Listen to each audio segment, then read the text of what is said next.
High, সবাই কেমন আছো? আশা করি সবাই ভালো আছো। Welcome again to my channel Pritha's daily diary. তো আজকে আমি তোমাদের সাথে শেয়ার করতে চলেছি আমার একটা হাতের কাজের ভিডিও, যেটা হচ্ছে গিয়ে গাছ কৌটো, যেটা এখন খুব ইন আমাদের এখন বাঙালি বিয়েতে।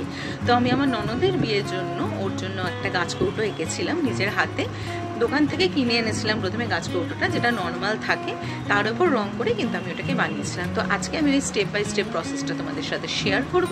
তাহলে তোমরা ভিডিওটা এনজয় করো, আর চ্যানেলের প্রথম এসে থাকলে আমার চ্যানেলটা সাবস্ক্রাইব করতে ভুলো না। তাহলে আর দেরি না করে যাওয়া যাক ভিডিওর দিকে। তো প্রথমেই আমি তোমাদেরকে দেখাচ্ছি যে আমি যে সিঁদুর কৌটোটা কিনেছিলাম তার মধ্যে ফেভিক্রিলের হোয়াইট কালার দিয়ে আমি কিন্তু পুরো বেসটা এবার বানিয়ে নিচ্ছি। এটা কিন্তু কখনোই একটা হোয়াইট কোটে পুরো এই যে ডিজাইনটা অলরেডি ছিল সেটা কিন্তু ঢাকা পড়বে না, তার উপরে মোটামুটি 3-4টে কোট দিতে হবে। একটা কোট শুকিয়ে যাওয়ার পরেই কিন্তু নেক্সট কোট আমরা অ্যাপ্লাই করতে পারবো। তো আমার হোয়াইট বেস মোটামুটি রেডি হয়ে গেছে। এবার নেক্সট আমি তোমাদেরকে দেখাচ্ছি যে আমি বরের মুখটা আমি এর মধ্যে হালকা করে পেন্সিল দিয়ে স্কেচ করে নিয়েছিলাম। ক্যামেরা কতটা ধরতে পারছে আমি জানি না। তো বরের মুখটা কিন্তু আমার রেডি। এর পাশেই আমি এবার কনের মুখটাও কিন্তু হালকা করে পেন্সিল স্কেচ করে নিয়েছিলাম। তো মেনলি আঁকার মধ্যে কিন্তু এই দুটোই ছিল। এবার পরে আমি তোমাদেরকে স্টেপ বাই স্টেপ দেখাবো যে কী করে আমি সিঁদুর কৌটোটা কমপ্লিট করেছি। নেক্সট আমি হচ্ছে গিয়ে বর বউয়ের যে স্ট্রাকচারটা করেছিলাম ওটা আমি একটা পার্মানেন্ট মার্কার দিয়ে ভালোভাবে আউটলাইন করে নিয়েছি, যাতে পরবর্তীকালে কালার করতে আমার সুবিধা হয়। ওদের গাঁটবন্ধনটা এবং পান পাতাটাও কিন্তু আমি তার সাথে সাথেই এঁকে নিয়েছি, আপনারা কিন্তু দেখতে পাচ্ছেন। আর আমি এই ফেভিক্রিলের অ্যাক্রিলিক কালার্সের কালারগুলো ইউজ করেছি, তার সাথে আমি পিডিলাইটের একটা সেটের কালার ইউজ করেছি। আমি আমার যা সাজ সরঞ্জামটা আপনাদের দেখিয়ে দিচ্ছি, এই হচ্ছে আমার তুলি, আমার পেন্সিল বক্স, আমার জল, আমার হচ্ছে গিয়ে কালার প্যালেট। তো নেক্সট আমি হচ্ছে গিয়ে স্কিন কালার দিয়ে শুরু করছি। তো আমি প্রথমে ইয়েলোর সঙ্গে হালকা সাদা মিশিয়ে বরের মুখে এবং বউয়ের মুখের কিন্তু স্কিন কালারটা করে নিচ্ছি, যেরকম আমরা দেখতে পাচ্ছেন। এর জন্য আমি একেবারে 00 কালারের তুলি ইউজ করেছি, কারণ ব্যাপারটা খুব সূক্ষ্মভাবে কিন্তু আমাকে করতে হচ্ছে। নেক্সট হচ্ছে গিয়ে এদের মুখের এবং স্কিনের কালার রেডি। নেক্সট হচ্ছে আমি একটা চন্দন কালার তৈরি করেছি ইয়েলোর সঙ্গে হালকা একটু খয়েরি কালার মিশিয়ে, কারণ আমাদের বাঙালি ছেলেরা ম্যাক্সিমামই চন্দন কালারের পাঞ্জাবি পরে কিন্তু বিয়ে করতে আসে, যেরকম আমরা সবসময় কিন্তু দেখে থাকি। তো বরের পাঞ্জাবির কালারটা কমপ্লিট করা হয়ে গেলে এবার বরের পাঞ্জাবিতে এবার ডিজাইন কলার পালা, সেই জন্য আমি এই খয়েরি কালার দিয়ে বরের পাঞ্জাবিতে কিন্তু কিছু হালকা হালকা পাঞ্জাবির যেরকম ডিজাইন থাকে সেগুলো কিন্তু আমি কমপ্লিট করেছি। নেক্সট হচ্ছে গিয়ে বরের টোপর তো অলরেডি হোয়াইট কালারের বেসের ওপর করাই আছে। তো তার উপর আমি লাল কালারের কিছু ডিজাইন দিয়ে জাস্ট ড্রপ করে ডিজাইন দিয়ে আমি কিন্তু বরের টোপরটাও মোটামুটি কমপ্লিট করেছি। এবং লাস্টে হচ্ছে গিয়ে আমি বরের চুল এবং বরের পুরো টোপরটাকে ব্ল্যাক কালার দিয়ে হাইলাইট করেছি। নেক্সট এবার কোণের দিকে যাওয়া যাক। তো কোণের আমি ব্লাউজে, যেহেতু এখন কন্ট্রাস্টের যুগ, সেই জন্য আমি সবুজ কালারের ব্লাউজ দিয়েছি, তার সাথে হলুদ কালারের ওড়না, এবং হচ্ছে গিয়ে কোণের মাথার ভেলটা আমি ইয়েলো এবং রেড মিশিয়ে একটা উজ্জ্বল লাল রঙের কিন্তু করে দিয়েছি। ওড়নার মধ্যে রেড কালার দিয়ে আমি ডিজাইন করে দিয়েছি সুন্দরভাবে দেখার জন্য। নেক্সট আমি কোণের চুলটা করছি, তার জন্য 00 সাইজের তুলি দিয়ে করতে হচ্ছে, কারণ ব্যাপারটা কিন্তু খুবই সূক্ষ্ম। নেক্সট আমি করছি কোণের মুকুটটা আমি কালো দিয়ে হাইলাইট করে দিয়েছি অলরেডি, যেরকম আপনারা দেখতে পাচ্ছেন। আর কোণের মাথার ডিজাইনটাও করে দিয়েছি, গয়নার ডিজাইনটা রেড কালার দিয়ে। পিছন দিকেরও কিন্তু ওড়নির কাজ পুরোটা কমপ্লিট রেড কালারে আমি করে দিয়েছি। আর নেক্সট যেটা আমি আপনাদের দেখাচ্ছি, কোণে এবং বরের মাথায় চন্দনের যে ফোঁটাগুলো থাকে, সেই জন্য সাধারণত ম্যান্ডেলা আর্টের যে টুলস পাওয়া যায় সেগুলো দিয়ে করা হয়, কিন্তু যেহেতু আমার কাছে ইমিটেশনটা অ্যাভেলেবেল নেই, তো সহজ পদ্ধতিতে তুলির পেছন দিকটাও কিন্তু গোল থাকে।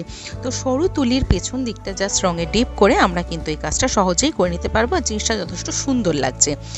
নেক্সট আমি কোণের মুকুটের ভেতরে লাল ডিজাইনটা কমপ্লিট করব, কারণ বরের মুকুটে যখন ডিজাইন হয়েছে কোণের মুকুটেও কিন্তু ডিজাইনটা হতেই হবে।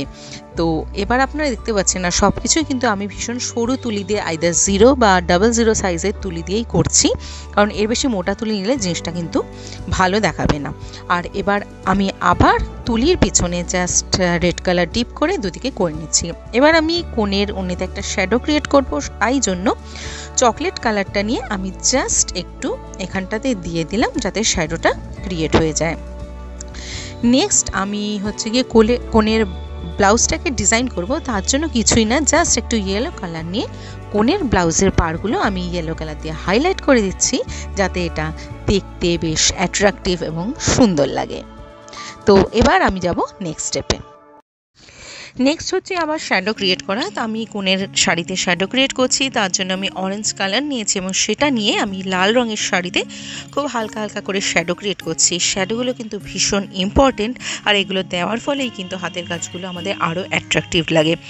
নেক্সট আমি করে দিচ্ছি বরের ওড়নিটা, যেটা আমাদের ধুতি এবং জোর বলা হয়। তো জোরের কালার মোটামুটি আমাদের এরকমই থাকে, তো সেই জন্য আমি জোরের কালারটা একটা ভীষণ লেমন ইয়েলো ছিল, তার মধ্যে আরও হোয়াইট মিক্স করে আমি এই লেমন ইয়েলো কালার দিয়ে বরের যে জোরের কালারটা সেটাকে করে নিচ্ছি। আর যেহেতু এটা গাঁটবন্ধন করা হয়ে গেছে, সেই জন্য শুধু কাঁধ থেকে আসা পোর্শনটা নয়, এদিকের পোর্শনও কিন্তু সেম কালার হবে।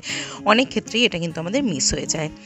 আবার শ্যাডো ক্রিয়েট করার পালা। সেই শ্যাডো ক্রিয়েট করার জন্য আমি হালকা জাস্ট চকলেট কালার নিয়েছি এবং সেই চকলেট কালারটা আমি নিয়ে এবার বরের যে জোর আছে সেটার মধ্যে 00 সাইজের তুলি দিয়ে খুব হালকা হালকা করে কিন্তু আমি শ্যাডোটা ক্রিয়েট করছি।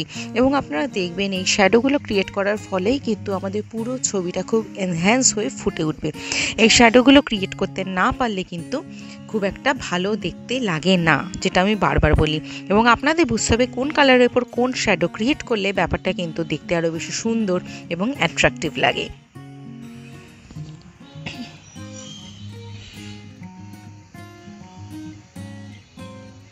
তো বরের এখানে শ্যাডো ক্রিয়েট করা আমার শেষ। এবার নেক্সট আমি শুরু করছি কোণের ওড়নিতে শ্যাডো ক্রিয়েট করা। তো যে কালারটা দিয়ে আমি বরেরটা করেছিলাম সেই কালারটা এর উপরে ফুটবে না, সেই জন্য আমি একটা চকলেট ব্রাউন কালার নিয়েছি এবং সেই চকলেট ব্রাউন কালার দিয়ে আমি কিন্তু এবার কোণের যে ওড়নাটা আছে সেখানে কিন্তু আমি শ্যাডোগুলো ক্রিয়েট করে দিচ্ছি, আপনারা দেখতে পাচ্ছেন। তো এই শ্যাডোগুলো ক্রিয়েট করা কিন্তু একদিকে নয়, দুদিকেই কিন্তু করতে হবে। শুধুমাত্র একদিকে ক্রিয়েট করলে কিন্তু এই শ্যাডোটা দেখতে ভালো লাগবে না। দু ধরনের শ্যাডো ক্রিয়েট করার পর লাস্টে যখন আমরা ফাইনাল প্রোডাক্টটা দেখব তখন বুঝতেই পারবেন আপনারা যে দু ধরনের শ্যাডো ক্রিয়েট করার ফলে এই যে গাঢ়বন্ধনটা এসছে, মানে দুদিক থেকে দু ধরনের কাপড় যে এসে গাঢ়বন্ধনটা তৈরি করেছে, এটা কিন্তু পুরোপুরি ক্লিয়ারলি আমাদের চোখের সামনে ফুটে উঠছে। সেই জন্যই কিন্তু এই শ্যাডো বলুন, কালার মিক্সিং, কালার চুজ করা এটা খুব ইম্পর্টেন্ট। তো আমার মোটামুটি গাঢ়বন্ধনে শ্যাডো ক্রিয়েট করা কমপ্লিট। এবার নেক্সট যেটা করতে হবে সেটা হচ্ছে গিয়ে ব্যাকগ্রাউন্ড কালার। ব্যাকগ্রাউন্ড কালারের জন্য আমি একটা ব্রাইট বাসন্তী কালার চুজ করেছি, ইয়েলো কালার। এর জন্য আমি একটু মোটা তুলি ইউজ করছি, মোটামুটি 5 বা 6 সাইজের তুলি ছিল এবং আমি শুধু মাঝখানটা মোটামুটি মোটা তুলি দিয়ে রং করে নিচ্ছি। একদম কোণের বা বরের মুখের সাইডগুলো কিন্তু আমি বাদ রেখেছি, কারণ সেগুলো আমি পরবর্তীকালে আমার কাছে যে সরু তুলি আছে 0 বা 00 ওগুলো দিয়ে কিন্তু আমি করে নেব। আর অ্যাক্রিলিক কালারের সুবিধা আমি আগেও বলেছি যে একটা কালারের উপরে আরেকটা কালার কিন্তু খুব সুন্দরভাবে বসে যায়, সেই জন্য আমি পান পাতার ওপর দিয়েই পুরোটা করে দিয়েছি। আমার কিন্তু মাঝখানেরটা পুরোপুরি কমপ্লিট হয়ে গেছে এবং অলরেডি আমাদের গাছকৌটোটা কিন্তু দেখতে খুব সুন্দর লাগছে। এবার নেক্সট আমি পান পাতাটা করে নেব। পান পাতা করার জন্য আমি নিয়েছি একটা খুব সুন্দর সবুজ কালার। তো আপনারা দেখতেই পাচ্ছেন যে ইয়েলো কালারের উপরে সবুজ কালারটা কিন্তু খুব সুন্দরভাবে পেন্ট হয়ে যাচ্ছে। তাও আপনাদের যদি মনে হয় এক কোট শুকিয়ে যাওয়ার পরে আপনারা ইজিলি কিন্তু আরেকটা কোট দিয়ে দিতে পারেন, তাহলে কিন্তু ব্যাপারটা আরও দেখতে কিন্তু সুন্দর হবে। এবার আমার পান পাতা করাও কমপ্লিট হয়ে গেল এবং নেক্সট আমি করছি নিচের পোর্শনটা, যেখানে আমি একটা খুব সুন্দর উজ্জ্বল লাল কালার ইউজ করছি। যেহেতু এটা বাঙালি বিয়ের ব্যাপার এবং প্রচণ্ড জাঁকজমক সাজসজ্জা থাকেই, সেই জন্য ইয়েলো আর রেড কালারের কম্বিনেশন কিন্তু অলওয়েজ দেখতে ভালো লাগে, যেটা আমাদের গাছকৌটোটাকে সুন্দর, সিম্পল এবং ব্রাইট বানাবে। তো আমার কিন্তু মোটামুটি গাছকৌটোর ওপর এবং নিচের পোর্শনে লাল রং করা কমপ্লিট। এবার আমি জাস্ট টিপটা লাল কালার করে নিচ্ছি, ওটা সবার শেষে করছি কারণ ওটা ধরেই আমি যেহেতু করছিলাম, তো বাকি পোর্শনটা না শুকানো অবধি ওটা করতে পারছিলাম না।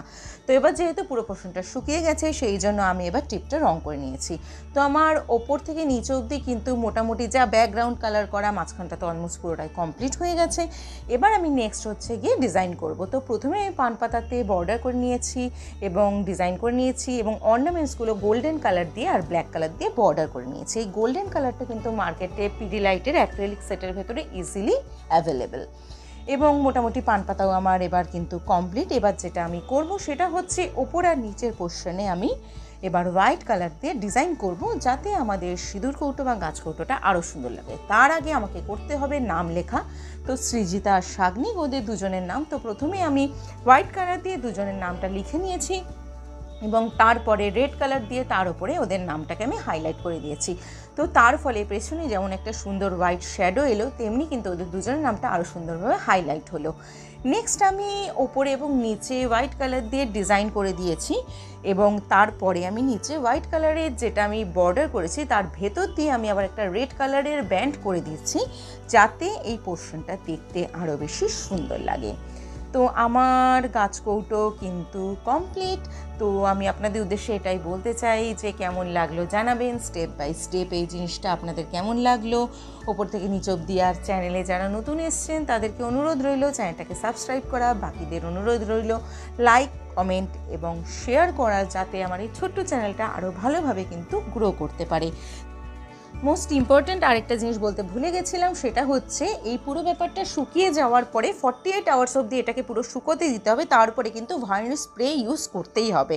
ভার্নিশ স্প্রে ইউজ করলে আমাদের এই পুরো যে কালার যেটা সেটা ভালোভাবে খুব আরও ব্রাইট লাগবে, স্টে করবে, এবং বাইরের ধুলোবালি থেকে কিন্তু ভার্নিশ স্প্রে আমাদের পুরো ব্যাপারটাকে রক্ষা করবে। তাহলে এটা মনে রাখবেন, ভালো থাকবেন, ভালো রাখবেন। বাই।